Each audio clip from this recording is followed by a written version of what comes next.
Welcome to La Chavales channel.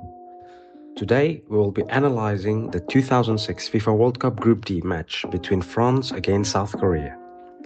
France came into this match with a solid 4-2-3-1 formation. This setup allowed them to maintain a strong midfield presence while providing flexibility in attack. With two defensive midfielders shielding the backline and three attacking midfielders supporting the lone striker, France aimed to control possession and create scoring opportunities. On the other side, South Korea opted for a more aggressive 4-3-3 formation. This approach emphasized width and pace, allowing their wingers to stretch the play and create space for their central striker. The three midfielders were crucial in linking defense and attack, working hard to regain possession and launch quick counter-attacks. When France begins their build-up, South Korea responds by applying man-marking in the midfield, creating a tight 3 versus 3 situation. As Gallas passes the ball out wide to Abidal, it immediately triggers South Korea's press. Park Ji-sung moves in quickly to close down Abidal, applying pressure and cutting down his options. Meanwhile, Malouda drops back, hoping to open a passing option, but Yang Pyo stays tight on him, effectively cutting off that route. At the same time, Zidane, who's also under close watch by Nam Il, shifts leftward, aiming to create some space between the lines. Both Malouda and Zidane are heavily marked, and neither has enough room to comfortably receive the ball. With France finding it difficult to advance, Zidane makes a strategic choice to drop even deeper, a move that successfully pulls Kim Nam-il out of position.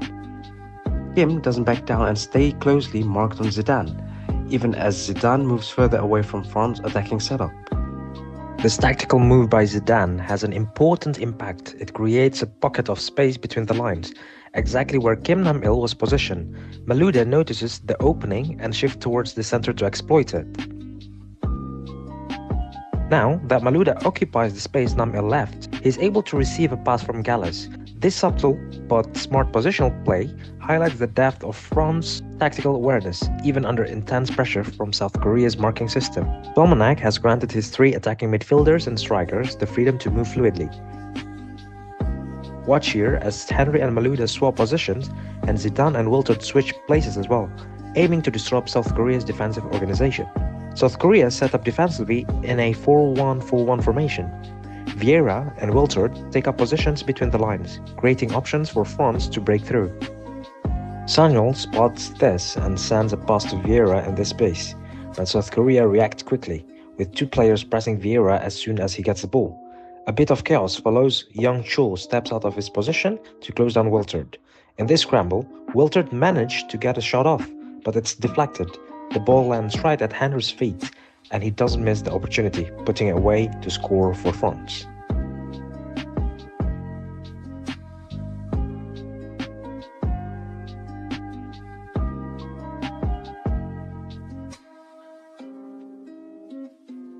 South Korea favors a direct build-up approach, aiming to reach France's defensive third quickly. They commit their three strikers and two central midfielders forward, looking to win the second ball against France, four defenders and two midfielders.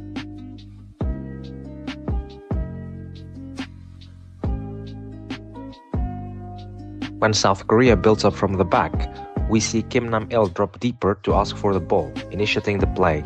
This move signals South Korea's intent to retain possession and gradually progress upfield. Meanwhile, France responds by setting up a 4-2-4 formation when out of possession, ready to apply pressure as soon as South Korea crosses the halfway line.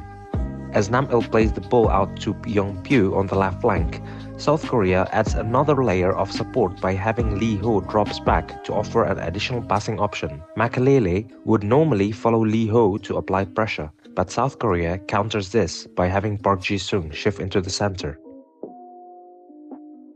This movement blocks Makelele from tracking Lee Ho, freeing up South Korea to keep the ball moving forward.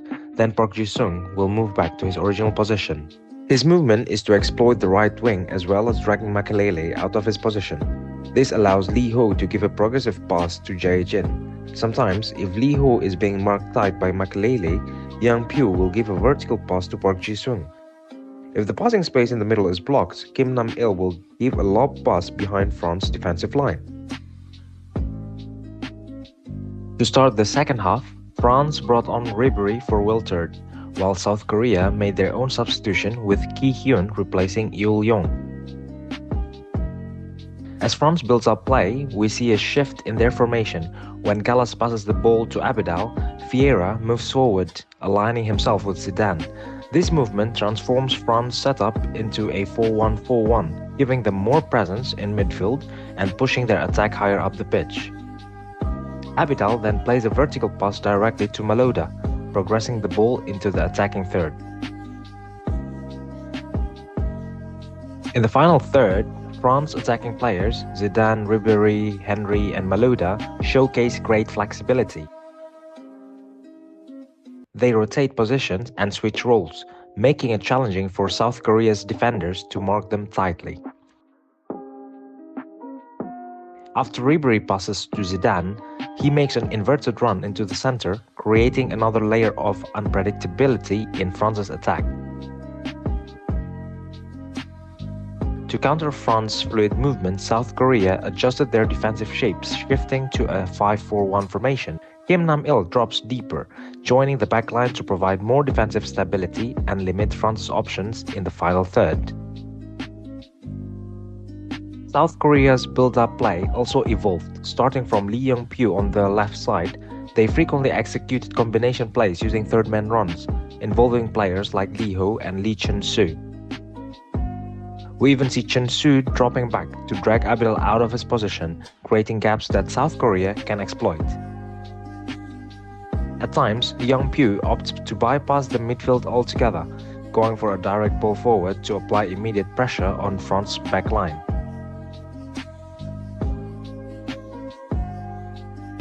As the match progressed, South Korea made two important substitutions. Lee Ho was replaced by Kim Sang-sik and Lee Chun-soo made way for Ah Jung-hwan.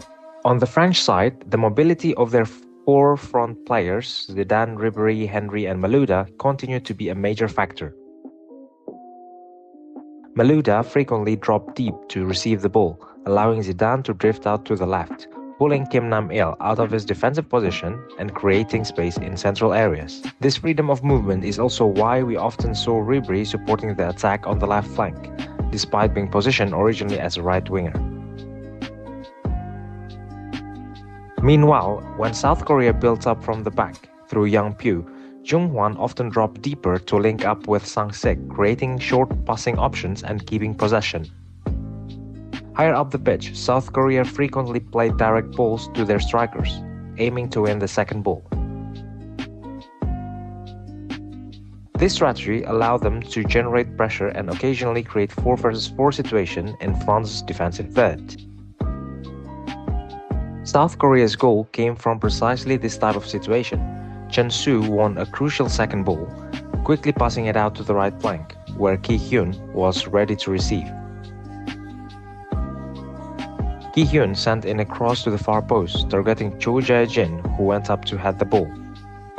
The deflected header found its way to Park Ji-sung's feet, catching Lilian Thuram off guard as he misread the situation, allowing Ji-sung to capitalize and score. Thank you for watching and see you in the next video.